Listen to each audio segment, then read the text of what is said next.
حضرت لال شہباز قلندر رحمت اللہ علیہ کہیں تشریف لے جا رہے تھے۔ رستے میں ایک ریچھ نچانے والے سے آمنا سامنا ہو گیا۔ پوچھا میاں کون ہو؟ جواب آیا قلندر۔ اس دور میں ریچھ نچانے والے کو بھی قلندر کہا جاتا تھا۔ حضرت لال شہباز قلندر بے اختیار مسکرا دیے۔ یہ بات اس ریچھ والے کو پسند نہیں آئی۔ اس نے پوچھا آپ کون ہیں؟ فرمایا میں بھی قلندر ہوں۔ کہنے لگا آپ کیسے قلندر ہیں؟ نہ آپ کے پاس ریچھ ہے نہ ڈگڈگی، پھر تماشا کیسے دکھائیں گے؟ فرمایا پہلے تم تماشا دکھاؤ پھر میں تماشا دکھاتا ہوں۔ ریچھ والے نے ڈگڈگی بجائی تو ریچھ اگلے پاؤں اٹھا کر کھڑا ہو گیا اور ناچنے لگا۔ تب اس نے کہا حضرت اب تماشا دکھانے کی آپ کی باری ہے۔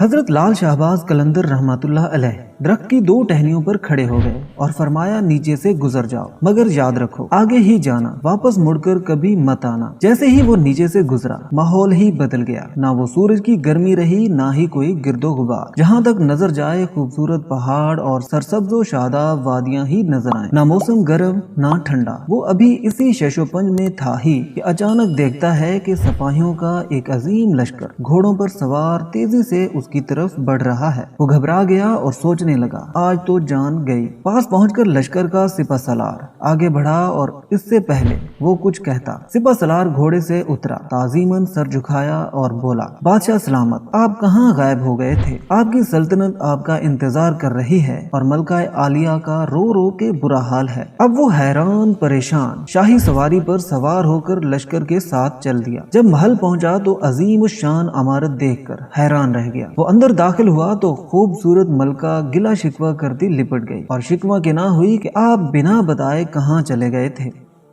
اسے سمجھ نہیں آ رہا تھا کہ آخر ماجرا کیا ہے۔ وہ سب بھول کر نہا دھو کے شاہی پوشاک پہن کر تخت پر بیٹھ گیا۔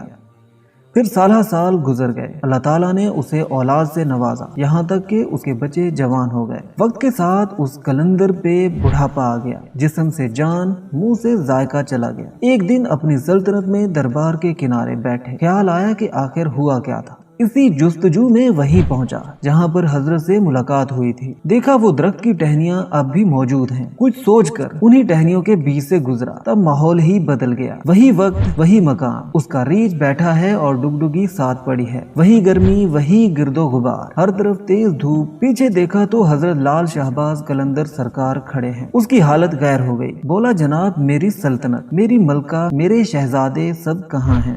جواب میں آپ رحمت اللہ علیہ نے فرمایا یہ سب تماشا تھا۔ اللہ تعالیٰ اپنے محبوب اور برگزیدہ بندوں کو ایسے ایسے کمالات سے نوازتا ہے جن کا انسانی عقل احاطہ بھی نہیں کر سکتی۔